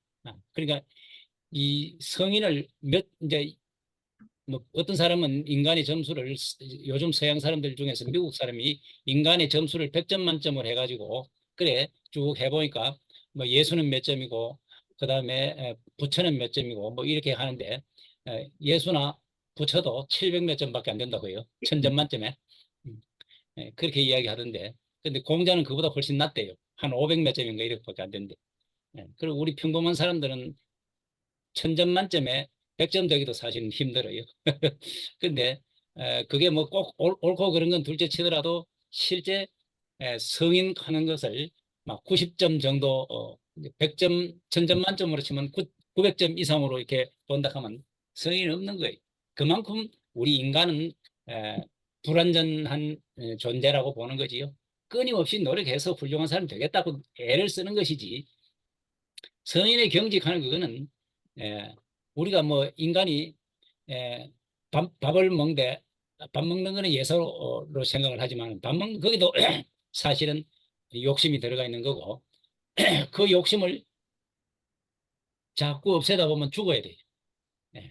그러니까 사람이 살아있는 한 욕심을 안 부릴 수 없는 거기 때문에 저는 그렇게 그만큼 살다 보면 임금이 자기 친척이라든지 이런 데 대해서 그래도 좀 봐줄 수밖에 없고 하는 그런 측면이 있을 수밖에 없어요. 그런 걸 전부 다 완벽하게 해주기를 이렇게 바랄 수는 없는 거지요. 저는 무슨 세종대왕에 대해서 제가 깊이 뭐 들여다본 적이 없기 때문에 세종대왕을 저는 뭐 나쁘게 볼 요만한 그것도 없습니다. 없지만은 누구나 세종대왕이 자식이 전부 합쳐가지고 27명인가 이렇게 이야기하는데 그러니까 나중에 그 임금 중에 성병이 걸린 분이 그 세종대왕이라고 할 정도. 그런데 그런 거는 우리가 뭐 그런 이야기를 꼭 이제 좋은 이야기만 하고 안 좋은 이야기는 안 해야 되지만 그러니까 우리가 이런 이야기 할 적에 누구나 바라보는 그런 이상적인 인간이라고 하는 걸 생각을 해보다 보면 누구나 그런 약점이 없진 않아요. 그렇기 때문에 완벽한 인간이 되기를 위해서 끊임없이 노력하는 그 길로 가는 길밖에 없다는 것이고 그 다음에 그런 사람이 그래도 세종대왕 같은 분이 있으면 그래도 그분이 정치라든지 모든 측면에서 과학 기술이라든지 이런 측면에서도 중국하고에 대해서도 사대적인 게 마음속으로 사대를 하지 않을 수 없어서 사대를 하긴 하지만 우리 나름대로 이 역량을 키워나가야 된다는 이런 생각을 갖고 있었던 분이고 하기 때문에 그런 분만 계속 나왔다면 우리 조선이 조선 말기에 가서 그래 됐을 리가 없겠지요. 근데 그런 분이 조선 역사상 한 분 나온 거 그것만 해도 대단한 거라고 보는 것이지요. 근데 제가 너무 이야기를 많이 한 것 같습니다. 교수님, 저도 하나 질문 드려도 예, 예, 되겠습니까? 예. 예, 저는 서울에 있고 성창용입니다. 저는 사업하고 있습니다. 제가 궁금한 부분은 오늘 남명 선생님 신명사도에 대해 설명해 주셔서 아주 공부를 많이 했습니다. 근데 제가 지난번에 산청에 방문했을 때 그림이 그려져 있을 때 이 내용이 뭔가 상당히 궁금했었는데 오늘 잘 설명해 주셔서 이해가 됩니다만, 그러나 과연 이 남명 선생님께서 이걸 만드셨을 때 어떤 시대 상황과 또 이게 만드신 진짜 이유가 뭘까? 그다음에 또 한 가지는 과연 이 그림으로 인해서 어떤 영향을 끼쳤을까? 또 이 그림을 가만히 보니까 사실 이제 굉장히 섬세하게 그리신 것 같습니다. 아까 말씀하신 목관, 이관, 눈, 귀 이렇게 하셨는데 이 부분을 기업가 정신과 좀 연결을 해서 앞으로 발전시킬 수 있는 부분이 좀 없을 것인가? 이런 부분에 대해서 교수님께서 한번 연구를 해주시면 굉장히 저희가 기업가 연구하는 도움이 되지 않을까라는 생각을 좀 가져봤습니다. 예, 그리고 예. 마지막 한 가지만 더, 뭐 너무 많이 들으신 분들인지 모르겠지만 남명 선생님과 동강 선생님과의 관계가 이제 이렇게 뭐 친척 관계인지 뭐 하여튼 그런 걸로 아까 제가 말씀 들은 것 같은데 굉장히 이제 같으신 분도 같은 점도 있을 것 같고 또 한편으로는 좀 굉장히 다른 점도 있을 것 같은데 간단하게 좀 피력해 주시면 제가 이해하는 데 큰 도움이 되겠습니다. 감사합니다. 예. 우선 뭐 남명 선생하고 동강 선생하고 관계는 아까 말씀드린 것처럼 남명 선생의 딸이 시집 가서 또 딸만 둘 낳았어요. 남명 선생이 그 20살 무렵에 아마 얻은 딸이지 싶은데 그 딸이 결혼해가지고 딸만 둘 낳았는데 그 맏딸이 김우홍에게 장가를 이제 시집을 갔고 둘째 딸이 곽재우에게 시집을 갔어요. 그래서 남명 선생의 외손서가 그 동강 김우홍하고 망우당 곽재우하고 두 분이지요. 그런데 네, 이제 이 두 분이 남명 선생의 정신을 많이 받았지만은 이제 뭐 많이 받았다는 점에서 비슷한 점은 아까 이야기했고 다른 점이라면 동강 선생은 그래도 현직에 벼슬길에 나가서 이품 벼슬까지 갔으니까 그 남명 선생이 하지 않았던 일을 한 셈이지. 네, 그다음에 망우당도 남명 선생의 정신을 이어받아 가지고 임진왜란때 창의해 가지고 엄청난 공을 세웠어요. 맞습니다. 네, 네, 그런데 벼슬길에 나가서 관찰사도 되고 그랬는데 그만두고 내려왔어요. 내려와 가지고 마지막에는 끝내 이제 벼슬을 전혀 안 한 건 아니지만 벼슬길에 나다 금방 돌아와 가지고 끝내 벼슬 안 하고 벽곡이라고 생식하다가 돌아가셨어요. 그러니까 남명학파가 대체로 그래도 벼슬 하지 않았던 측면 이런 것들이 조선 후기까지 돌아보면 남명학파 제일 좀 그런 측면이 강합니다. 남명의 정신을 상당히 많이 개성을 하는데 후기로 갈수록 그 남명이 했던 것 가운데 시를 적게 짓는 거 이런 게 있었는데 그 조선 후기로 가면 시 짓는 사람이 많아져요. 그 퇴계 학파의 영향입니다. 네, 퇴계 선생의 제자가 이 학맥으로 퇴계 제자가 되는 사람들이 많아집니다. 여기에 남명 학파가. 그래서 그 사람들이 조선 후기로 가면 시 짓는 사람들이 많이 나타납니다. 그래서 그게 약간 달라지는 측면이 있습니다만 네, 크게 보면 이제 그런 남명 바로 제자들의 단계에서 벼슬길에 나간 사람이 그래도 몇 사람 있습니다. 몇 사람 있는데 네, 그 중에서 동강이 대표적인 인물이라고 볼 수가 있습니다. 네, 잘 알겠습니다. 그다음 제가 한 말씀 드리겠습니다. 모처럼 이상필 교수님 강의를 잘 듣고 재미있게 들었습니다.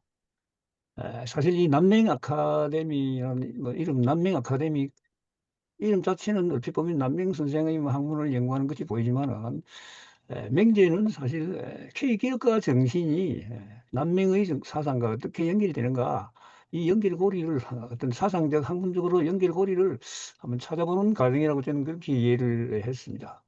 그래서 그런 측면에서 제가 보건데 여러분들이 또 많이 말씀도 많이 있었지만은 난민 정신을 바로 K기업가 정신에 있는다는 것은 좀 너무 논리 비약이 심하고 약간의 삼단 논법이랄까. 난민 정신이 진주 정신에 진주정신이라는 것은 여러 가지 연민본 사상, 뭐 또 저항정신, 평등사상 또는 뭐 실학적인 사고 이런 것이 융합된 것이라고 보는데 거기에 남명정신이 얼마나 영향을 줬는가 그리고 그것이 어떻게 기업가 정신의 하나의 기업가 정신, 기업을 잉태하는가 하나의 정신이 되었는가 하는데 그것을 찾아가는 과정이라고 그렇게 생각이 되었고 실제로 남명의 아까 우리 이상필 교수님이 잘 이야기해 주셨는데 끊임없는 비판 정신, 그다음에 열린 학문 자세 이런 것들이 이 진주 지역에 진주 정신에 크게 영향을 줬다는 것은 우리가 그저 눈으로 보고 마음으로 느끼고 있는 상황이었습니다. 그래서 이걸 좀 더 확장해 가지고 더 넓게 이걸 좀 학문적으로 또는 뭐 사상적으로 연결고리를 찾는 게 매우 중요하다고 생각이 됩니다. 근데 오늘 제가 이상빈 교수님의 신명사도를 이야기를 제가 듣고 보니까 저도 사실 신명사도를 많이 연구해봤고 천문군대를 저희 조상이 지었기 때문에 뭐 무슨 잃고 연구를 했습니다만은 이 신명사도에 대해서 오늘 새로운 것을 좀 느꼈습니다. 아까 어, 성생님이 그 부분을 약간 말씀하셨던데 이 신명사도는 단순히 나라 개인의 어떤 인간의 마음을 제대로 가지고 지켜나가고 유지해 나가고 나라를 어떻게 지킬 것이냐 하는 이러한 그 전제를 하고 있지만은 이것이 이러한 정신이 거대한 기업체를 이 글로벌 혹독한 환경에서 모든 난관을 극복하고 이겨나는 거대한 기업가 정신에도 보이지 않게 영향을 주었지 않았나 하는 그런 생각도 갑자기 들었습니다. 이게 뭐 저는 뭐 제 개인적인 느낌인데 아마 이 부분을 아까 말씀하신 대로 굳이 직접적인 연기를 안 하더라도 이 정신이 어느 정도 영향이 있었는가 하는 것도 한번 학술적으로라도 밝혀보는 길이 있으면 좋지 않겠는가 하는 이제 그런 느낌, 소감이 있습니다. 그 얘기를 하고 싶어서 잠깐 말씀을 드렸습니다. 예, 감사합니다. 예, 예. 예. 조금 전에 그 질문하신 내용 가운데 이제 신명사도에 대한 이야기를 저는 지금 이제 시간이 없어서 아까 대충 이야기하고 꼼꼼하게 이야기하지 못했는데 그게 뭐 신명사도 그림을 자세히 보면 깃발이 다 달려 있고 심기 뭐 그다음에 그 위에 올라가 보면 귀 뭐 이상한 글자들이 다 있는데 그게 한자 한자 전부 의미가 있는 것이고 그게 크게 보면 마음을 다스리는 것이기도 하고 나라를 지키는 것하고도 관련이 있고 그게 지금 여기 오늘 이야기하고 관련해 보면 기업을 경영하는 것과도 결국은 무관하지는 않다고 봅니다. 그건 다름이 없으니까 크게 보면 개인 수양하는 거하고 무관하지도 않는 거고 그래서 그런 측면에서 언젠가 꼼꼼하게 이제 그거를 읽어보시면 저는 지금 신명사도 그것만 가지고 이야기해도 1시간은 가지고는 좀 자세하게 하려고 하면 힘이 드는데 근데 그 한 2시간 시간을 가지고 신명사도 그걸 꼼꼼하게 한번 보시면 그게 이게 왜 이런 것을 가지고 하려고 했겠나 사람의 자기 마음을 자기가 아무리 얽어매고 이 욕심을 가라앉히려고 해도 가라앉혀지지가 않는단 말이죠. 욕심이 가라앉히지 않아요. 그래서 행동하지 않으면 나쁜 짓을 안 하면 안 되나 하지만 사실은 나쁜 짓이 아니고 나쁜 생각조차 안 해야 돼요. 근데 나쁜 생각조차 안 하는 거 이건 불가능하다시피 하거든. 그러니까 그거를 어떻게 하면 좋겠나고 고민하다가 이런 그림을 남명은 그리게 됐다고 저는 봅니다. 그러면서 남명은 격렬해요. 거기서 못 이기면 죽는다 이 생각을 갖고 있는 거예요. 국군사 사직하는 그게 뭐냐니까 나라의 임금은 사직에서 죽는다. 도망가는 법이 없다는 거예요. 그런데 그러면 개인의 마음은 어떻게 되느냐? 내 정신이 딴 데 가가지고 이상한 데 나쁜 짓 하는데 도박하는데 막 빨려 들어가가지고 놀고 있어요. 근데 도박하는 사람이 내가 이 도박하면 안 된다. 그만둬야지 이렇게 이야기하고 있는데도 안 돼요. 그거 뻔히 알아도 안 되는 거란 말이죠. 그래서 그게 남명이 이야기할 때 그 이야기가 국군사 사직 나라의 임금은 사직에서 죽는다며. 죽을 각오로 해야 돼. 여기서 내가 못 이겨내면 이 자리에서 죽는 거다. 그래서 남명의 시 가운데 그 욕천이라고 하는 시가 있는데 그게 냇물에서 목욕하며 하는 시인데 그게 온몸에 때를 50년 동안 찌들은 온몸의 때를 그 깨끗한 물에서 씻는다 이렇게 해놓고 그런데 내 뱃속에 들어있는 그런 마음의 때를 벗기지 못하면 그럼 어떻게 해야 되겠나? 그러면 내가 배를 갈라서 이 맑은 물에 싹 씻겠다 이렇게 했어요. 배를 갈라서 이 말은 죽겠다는 뜻입니다.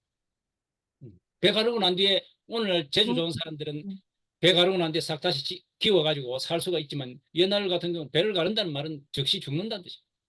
내가 욕심을 이겨내지 못하면 죽겠다. 이런 사고방식이었어요. 그게 격렬했습니다. 우리가 보기에 그냥 살아가고 있는 것 같지만 남명의 경우는 아주 격렬했어요. 자기 내부에 그 욕심하고 싸우는 것이 보통이 아니었다는 거예요.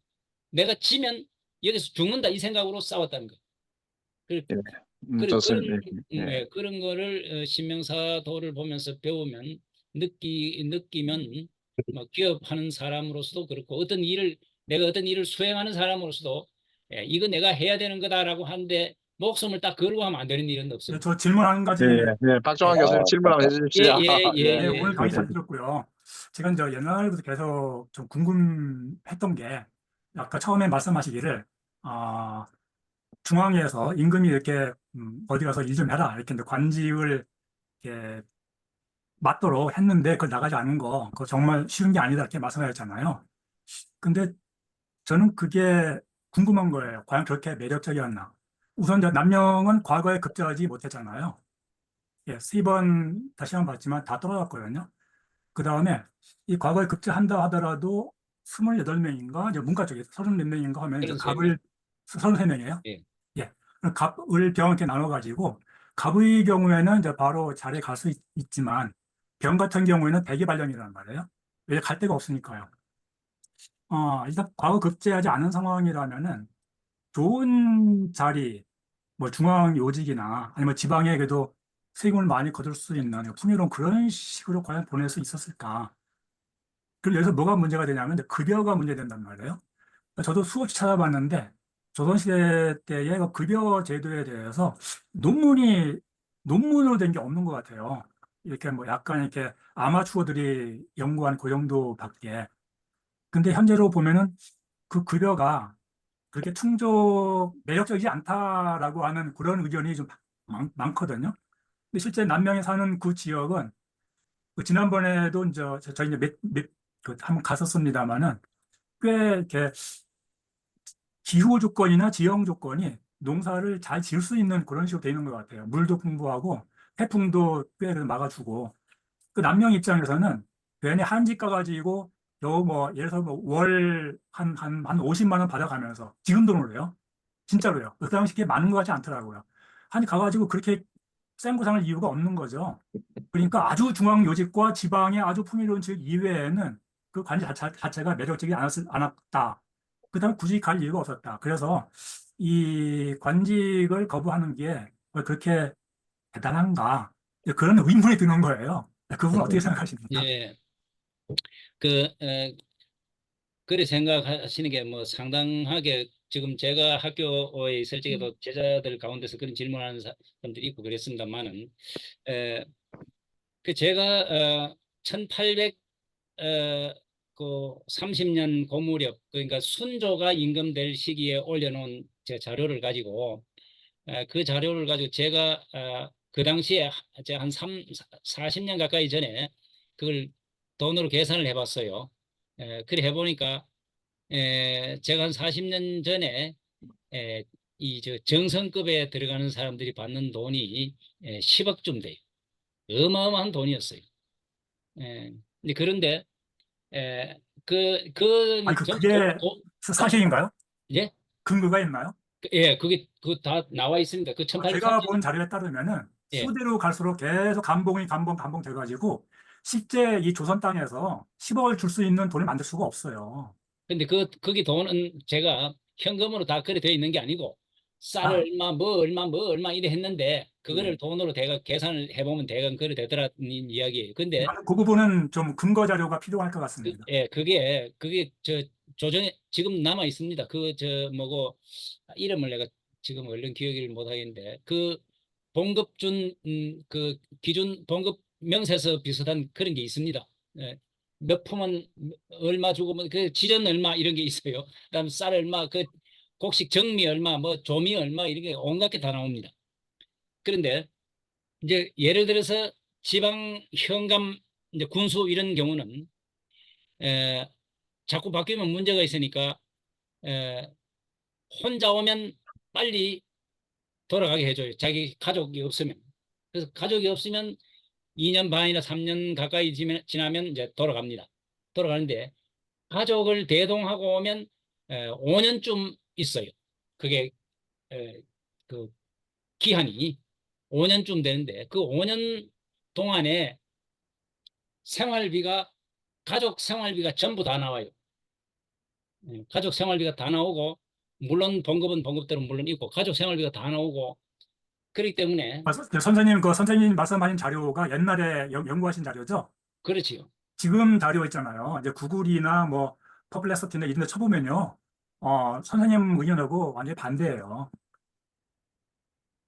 그 어느 정도냐면은 거의 그나마 인재뉴란 이전에는 그냥 4, 5인 가족이 먹고 살 정도였지만 그렇지만 그 후대로 가면은 그 인재뉴란 이후에는 거의 재정학과 이 세금이 일단 모여야 되는 거잖아요. 세계 지방에서. 근데 세금이라는 게 지방에서 현물로 오는 이런 거기 때문에 제대로 오기도 어렵고 전반적으로 후기로 가면은 아예 국가 재정 자체가 거의 고갈난 상황이거든요.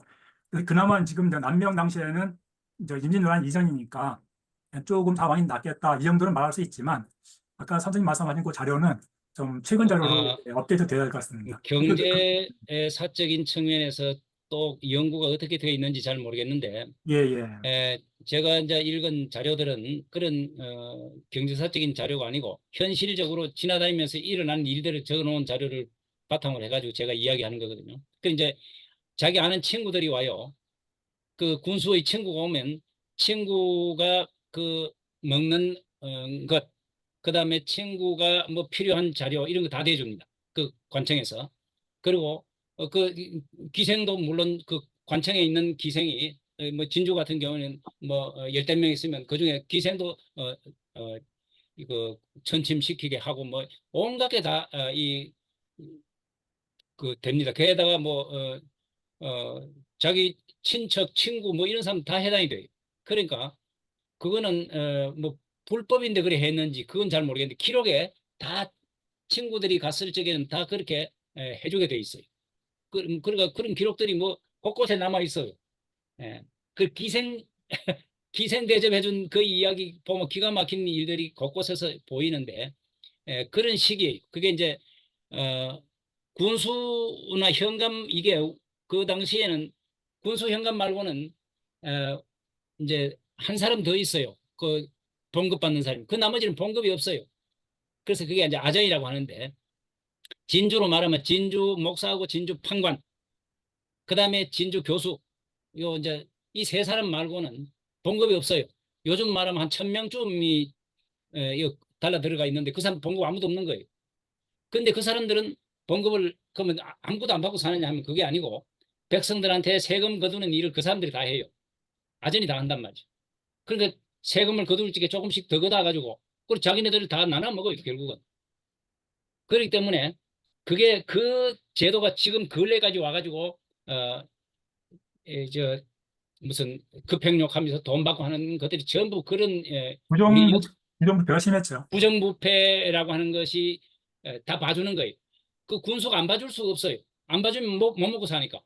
그런데 너무 심하다 이 실패가. 예. 일단 뭐 제 질문에 대한 부분은 말씀 잘 들었습니다. 감사합니다. 예. 제가 아까 박종환 교수님께서 말씀하신 내용 중에 그 한 가지만 좀 부가적으로 제가 설명을 드리면, 제 남명 조직 선생이 처사의 삶을 산 이유는 여러 가지 뭐 이유가 있겠지만 그 가장 뭐 우리가 어떤 경제적인 어떤 그런 부분은 고려치를 당연히 필요로 했겠지만 그게 아닌 것 같더라고요. 그래서 예를 들어서 이제 어떤 관리에 나가는 것을 직위를 받는 것을 도둑질과 똑같다 뭐 이런 생각을 하신 것 같더라고요. 보니까 그런 부분들을. 저도 그 부분 동의합니다. 맞아요. 도둑질과 같다라고 하는 말을 남명이 한 것은 뭐냐 하니까 자기가 그 자리에 갔는데 그 자리에서 해야 할 일을 제대로 못하고 봉급은 받아요. 그러면 그게 시위라 하는 게, 시위하는 말은 시동처럼 앉아있다는 뜻이에요. 제대로 할 일은 안 하고 그 자리만 차지하고 있으면서 봉급은 다 받아요. 그러니까 그게 이제 도둑질 해 먹는 거다 이런 거지요. 그러니까 이제 벼슬을 할 수 없는 이유 중에 하나가 그런 거예요. 자기가 할 수 있는 일을 제대로 할 수 없는데 봉급은 안 받을 수가 없단 말이에요. 그럼 봉급은 안 받겠다 하고 일은 또 할 수가 없잖아요. 그러니까 그거는 자기가 나가서 제대로 일을 못하면 결국은 봉급을 그냥 먹는 셈이 되니까 도둑질하는 셈이 되는 거랍니다. 예. 그런 예, 의식을 맞습니다. 갖고 있었던 예, 거죠. 예. 어떻게 보면은 남명선생 시대나 뭐 구한말까지 어떻게 보면은 봉급이라는 거는 어떻게 보면은 그냥 뭐 상징적으로 주는 것이고, 그죠? 그 자리가 갖고 있는 엄청난 힘, 그 뒤에 경제적으로나 모든 걸 얻을 수 있는 뭐 그런 특히 뭐 특히 인사권이나 부정청탁 이런 것들이 워낙 많기 때문에 그걸 돈으로 환산하려면 아마 이상필 교수님이 말씀하신 현금 정도만 한 10억 정도는 벌어먹는 거 마찬가지일 겁니다. 거의. 상징적인 게 아니고 실제로 이제 벼슬을 해야, 그러니까 예. 이제 시골에서는 남명 같은 경우는 자기 부인이 부자였어요. 부인이. 예. 예. 그러니까 자기 부인이 부자였으니까 옛날에 그 부자라고 하는 것은, 부인이 부자라는 것은 진짜 부인이 돈을 갖고 있지 자기는 돈이 없습니다. 그렇지만은 부인이 부자면 남편을 굶길 수가 없잖아요. 또 남편을 옷 안 입힐 수는 없고, 그러니까 자기 먹고 사는데 문제 없어요.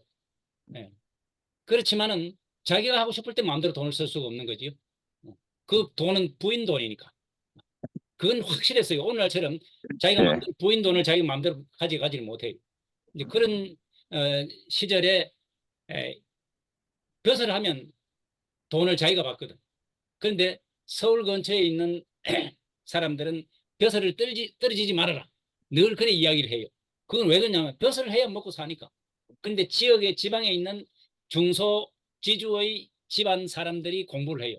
그러니까 조선시대 여기 이 지방에서 공부했던 모든 사람들은 다 제지사족이라 해요. 지방에 있는 사족이. 그 사람들은 다 먹고 사는 게 기본적으로 해결된 사람. 그리고 그 사람들은 어떻게든지 먹고 살 수가 있어요. 그래서 공부를 할 수 있어요. 지방에 그 양반 출신이라 하더라도 살림이 형편이 안 된 사람 공부를 못 했어요. 그리고 공부한 사람들은 다 형편이 된 사람들이었어요. 그런데 서울 쪽 근처에 있는 사람들은 벼슬 못하면, 대대로 벼슬 못했으면 땅도 없고 완전히 이제 평민으로 전락하고 마는 거예요. 그러니까 벼슬 안 하면 못 먹고 사는 거예요. 그런 정도로 필사적으로 벼슬을 했었습니다. 근데 지역에 있는, 지방에 있는 사람들은 약간 나았는데, 그래도 벼슬하면 벼슬 한 사람하고 안 한 사람이 대접이 하늘과 땅이에요. 그거는 어디 가도 막 대접이 하늘과 땅이에요. 딱 가면 전부 벼슬 한 사람하고 안 한 사람 확 차이 나게 되죠. 그러니까 어디 가면 어디든지 선비가 딱 모이는 곳에 가보면 벼슬자리에 있는 사람 제일 우선적으로 대접해줘. 전직 벼슬학도 마찬가지고. 딱 벼슬을 해야 대접을 받으니까. 그리고 벼슬 하고 싶은 사람들, 벼슬 안 할 수 없게 돼 있을 정도로 벼슬은 실질적으로도 돈이 들어오고, 그 다음에 또 사람들 대접이 달라요.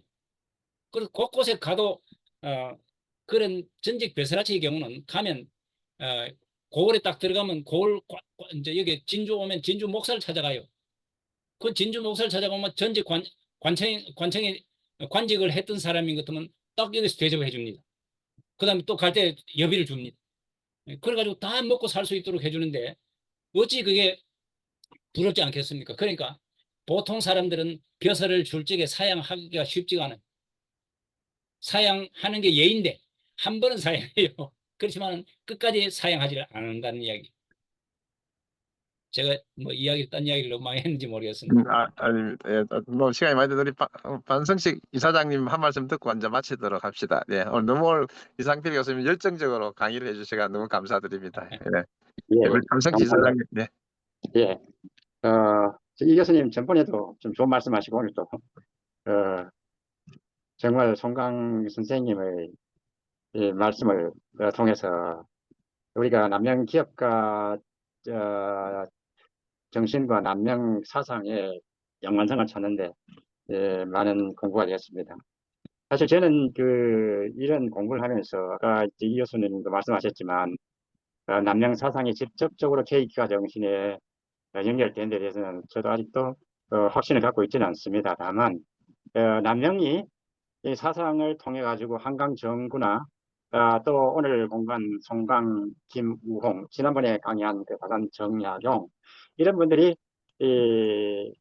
우리 그 경제 또 그 민생 이런 것과 연결시켜서 학문론 쪽으로 또 성장했고 시학 사상을 낳게 했고 이런 점 볼 때 남명 사상은 상당히 영향이 있지 않나 하는 그런 생각을 해보게 되고요. 좀 더 연구를 하면서 우리가 그 남명 그 조식 선생님의 경영 사상과 기업가 정신이 물론 직접적으로 관련됐다고 보기는 참 어려울 것 같아요. 역사에서 돌아가서 여러 사람 여러 가지가 결합되어서 오늘날 기업가 정신이 형성됐다고 보는 것이 일반적인 생각이 같은데요. 그러나 상당히 영향을 준 것은 틀림없다는 그런 그 연구 결과들이 많이 나오고 있습니다. 그래서 특히 이런 그 연구를 통해서 특히 요새 AI 시대라 그러는데 AI 시대 저도 어제 그 인문학을 좀 공부를 하고 하는 계기가 되었는데 한문학이라든지 또 지난번에 강의는 그 성리학 이런 문제에도 관심을 좀 갖게 되었는데요. 실제 AI 시대의 경영은 또 어떻게 하면 올바른 가치를 추구할 수 있을 것인가. 저는 그런 것과 연결시켜서도 우리 공부할 수 있는 중요한 과제를 볼 수 있고 우리나라도 이제는 한국적인 경영학, 서양 경영, 일본식, 독일식이 아닌 한국식 경영학, 또 한국의 기업의 경영 철학 이런 것들이 우리 적어도 학부는 공부를 못한다 하더라도 석박사 정도 과정에는 집중적으로 이런 분야도 좀 연구를 좀 깊게 해서 남명 사상이나 이런 그 다산이나 이런 그 오늘 공부한 김우홍 선생님의 경제론, 이 부강경 민생 안정을 통해서 또 우리나라의 상공을 부흥시키려는 노력이라든지 이런 것들 우리가 공부를 통해 가지고 우리나라가 또 기업가 정신의 그 메카로서 역할할 수 있는 그런 계기가 됐으면 하는 바람을 갖고 다음 기회 있으면 교수님 한 번 더 말씀해 주시면 좋을 것 같습니다. 예, 감사합니다. 네, 감사합니다. 예. 오늘 저희 늦게까지 거의 2시간을 하게 됐습니다. 그래서 아마 이상필 교수님께서 또 사실은 지금 다 퇴직하셨지만은 어쨌든 앞으로 계속 그 저희들하고 같이 저희들에게 가르침을 주시고 또 우리 그 많은 분들이 서로가 사실은 개방된 마음으로 이게 제일 중요한 건 학문적으로 서로 100을 좀 넘어서 개방된 마음으로 계속 가면은 궁극적으로 우리가 하자는 거는 이런 남명 정신과 같은 이런 남명 사상 같은 위대한 어떤 우리 선대들의 사상들을나 이런 것들 우리가 오늘 기업에 어떻게 적용해서 기업이 계속 지속 가능하게 할 것인가에 대한 것들을 개념적으로 정립하고 그것을 교육하고 더 나아가서는 이제 기업인들이 그런 자세를 갖도록 아까 그 정말로 그 이상필 교수님께서 말씀하신 정말로 그 군주는 뭐고 사실은 뭡니까 그 사직을 위해서 그 죽을 각오를 해야 된다는 것도 그것도 사실 기업인도 마찬가지지 않습니까? 그래서 그런 생각으로 기업을 해야 기업이 번창하고 살아가는 거고 2세 3세 가서도 마찬가지로 똑같은 생각을 해야 되거든요. 그런데 우리는 1세대는 그래도 2세대 가면 흐트러져 버리고 3세대 가면 완전히 뭐 엉뚱하게 가버리거든요. 그래서 이제 그런 것들을 자꾸 가르치고 교육하고 또 우리가 하나의 그 철학으로서 또는 기업가 정신으로서 만들어가면은 아마 그런 사람들이 많아질수록 결국은 우리나라 기업들이 좀 튼튼하지 않을까 생각이 듭니다. 오늘 밤늦게까지 너무 감사하고 또 다음에 그 또 토론을 또 하면 좋겠습니다. 그래서 다음 또 2기 때도 우리 아마 이상필 교수님하고 한번 또 모셔서 강의를 한번 들으면 좋겠습니다. 예, 감사합니다. 예. 예, 예. 네, 수고하셨습니다. 예, 예. 예. 예, 김현희 교수님도 여기까지. 예, 감사합니다. 예, 감사합니다. 예, 잘 주무시기 바랍니다. 예. 예, 캄보디아 우리 네, 김인식 원장님도 잘 주무십시오. 예, 예. 예, 네, 예, 고생하셨습니다. 예, 예, 예, 감사합니다. 예, 예, 감사합니다. 감사합니다. 예, 화이팅입니다. 예, 예, 예, 안녕히 주무십시오. 예, 네, 감사합니다. 예, 진짜로 감사합니다. 예, 예, 예, 우리 이성희 대표님 감사합니다. 예, 네, 이동희 교수님도 잘 고생하셨습니다. 주무시고요. 예, 우리 반갑습니다. 김종진 교수님 너무 감사합니다. 예, 예, 고맙습니다. 예, 예. 이제 나가겠습니다. 예, 이진호 예. 교수님 왜 이렇게 예. 늦지막히 들어오십니까? 예. 들어봤습니다. 강은석 교수님 수고했습니다. 네, 수고 많으셨습니다. 예. 예, 장님 감사 코멘트 감사했습니다. 네. 유민식 교수님 반갑습니다. 네 감사합니다. 아이고 지준우. 교수님 감사합니다. 김의식 교수님, 예, 멀리서 오랜만에 뵙습니다. 예. 아주 시작서부터 아주 오늘 잘 적했습니다. 네네 감사합니다. 유민식 네, 교수님 감사합니다. 건강해 봅니다. 예. 방 교수님 수고했습니다. 예, 이사장님 수고 많으셨습니다. 네, 감사합니다. 예, 나갈게요. 네, 감사합니다. 예, 아이고, 감사합니다. 예, 이승희 대표님, 예, 교수님. 네. 예. 다음에 뵙겠습니다. 예, 또 다음에 뵙겠습니다. 네. 아이고, 성창현 대표님, 예, 네, 감사합니다. 예, 다음에 뵙겠습니다. 총장님 와서 고생 많으십니다. 저희 아이, 날 넉넉하게 시켜주시니까 아주 분위기가 예, 좋은 것 같습니다. 감사합니다. 예, 수고하셨습니다. 감사합니다. 들어가세요. 네, 예. 또 뵙겠습니다.